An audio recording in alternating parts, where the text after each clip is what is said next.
Halo teman-teman kelas 6, senang banget rasanya bisa bareng kalian hari ini. Nah, di sesi kali ini kita nggak bakal cuma ngafalin nama atau tanggal-tanggal dari buku sejarah yang membosankan. Nggak dong, kita bakal ngebedah kisah seorang tokoh legendaris yang cara kerjanya tuh kerennya kebangetan, sampai-sampai masih menginspirasi para pemimpin dunia sampai detik ini. Jadi, siapin fokus kalian ya, karena materi kita kali ini bakal ngebahas sosok super leader yang luar biasa, Umar bin Khattab. Coba bayangin deh, pernah nggak sih kamu ngebayangin harus memimpin wilayah yang gedenya separuh dunia? Bayangin kamu jadi ketua kelas, tapi kelasmu ini membentang dari Timur Tengah sampai ke sebagian wilayah Afrika dan Asia. Wah, gila kan? Tiap hari, kamu harus mastiin jutaan orang dari berbagai suku, bahasa, dan budaya bisa hidup dengan aman, adil, dan sejahtera. Pasti tekanannya luar biasa berat kan? Nah, tanggung jawab sebesar itulah yang dipikul oleh pahlawan kita hari ini. Oke, masuk ke bagian pertama. Siapa itu Umar bin Khattab? Beliau ini bukan sekedar tokoh sejarah biasa loh. Beliau adalah benar-benar super leader di zamannya. Dalam catatan sejarah, beliau ini adalah khalifah kedua, sahabat dekat banget sama Nabi Muhammad SAW yang memimpin umat setelah Abu Bakar As-Siddiq. Nah, Nabi Muhammad SAW ngasih gelar yang super istimewa buat beliau, yaitu Al-Faruq, artinya sang pembeda. Kenapa dibilang sang pembeda? Soalnya Umar punya insting yang luar biasa tajam buat ngebedain mana yang benar dan mana yang salah. Nggak ada abu-abu buat beliau. Dan kalau beliau udah tahu mana yang benar, wah, beliau nggak akan ragu sedetik pun buat belain hal itu, nggak peduli siapa yang berani nentang. Kejujurannya itu mutlak, teman-teman. Dan ini nunjukin banget karakter asli Umar. Beliau ini punya dua sisi yang unik banget. Di satu sisi, beliau tuh sangat tegas dan ditakuti. Musuh-musuh atau orang-orang yang niat jahat, apalagi yang mau korupsi, wah, denger namanya aja pasti udah gemeteran. Tapi, di sisi lain, beliau itu sangat lembut pada rakyatnya. Kalau ada rakyat yang miskin, kelaparan, atau tertindas, hati Umar tuh bisa gampang banget tersentuh, bahkan sampai nangis karena empati. Kombinasi inilah yang bikin beliau dihormati banget sama semua orang. Lanjut ke bagian kedua, sang pelopor administrasi negara. Gimana sih cara Umar ngebangun sistem negaranya? Yuk kita bedah bareng-bareng. Bayangin ya, wilayah Islam waktu itu meluasnya cepet banget, kayak kilat, dari semenanjung Arab ngelebar terus ke Mesir, Persia sampai Suriah. Nah, wilayah yang raksasa ini otomatis bawa masalah yang raksasa juga kan? Buat ngatasin ini, Umar bikin inovasi-inovasi yang brilian banget.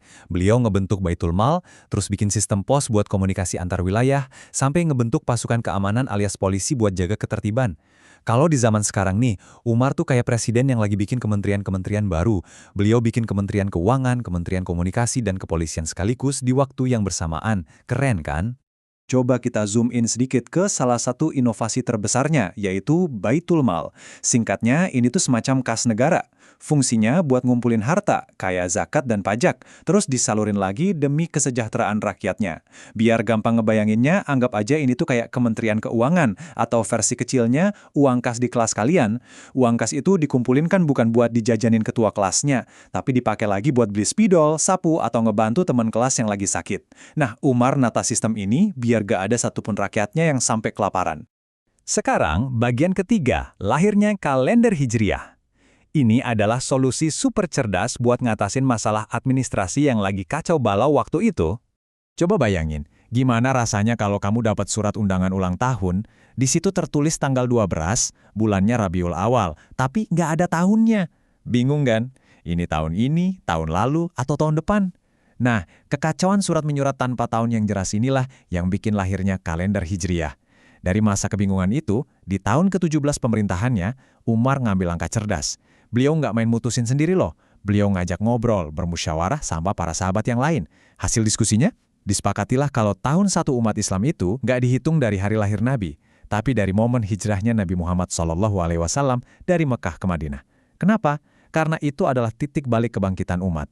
Dan asalnya dari ide itu, kalendernya masih kita pakai terus sampai detik ini. Masuk ke bagian keempat, pemimpin tegas yang penyayang. Mari kita intip sisi lain yang lebih dalam dari hati sang pemimpin. Nah, ini dia salah satu cerita paling legendaris tentang Umar. Beliau ini punya kebiasaan rahasia, suka patroli malam-malam, sendirian atau cuma ditemenin satu asisten, keliling lorong-lorong kota Madinah. Suatu malam beliau dengar ada suara anak-anak yang nangis karena kelaparan. Ibu mereka ternyata lagi ngerebus batu di dalam panci, cuma buat pura-pura masak, biar anak-anaknya tenang terus ketiduran. Sedih banget kan? Ngeliat itu, apa coba yang dilakuin Umar? Beliau langsung lari ke gudang Baitul Mal, ngambil sekarung besar gandum, dan manggul karung seberat itu sendirian. Asistennya sempat nawarin bantuan, tapi Umar nolak mentah-mentah. Kenapa? Karena beliau ngerasa kelaparan keluarga itu adalah murni tanggung jawabnya sendiri di hadapan Tuhan. Poin yang benar-benar harus kita ingat dari kejadian tadi adalah betapa raksasanya rasa tanggung jawab Umar. Sampai-sampai beliau pernah bilang, seandainya seekor keledai terperosok karena jalanan yang rusak, aku takut Allah akan meminta pertanggungjawabanku. Luar biasa banget kan?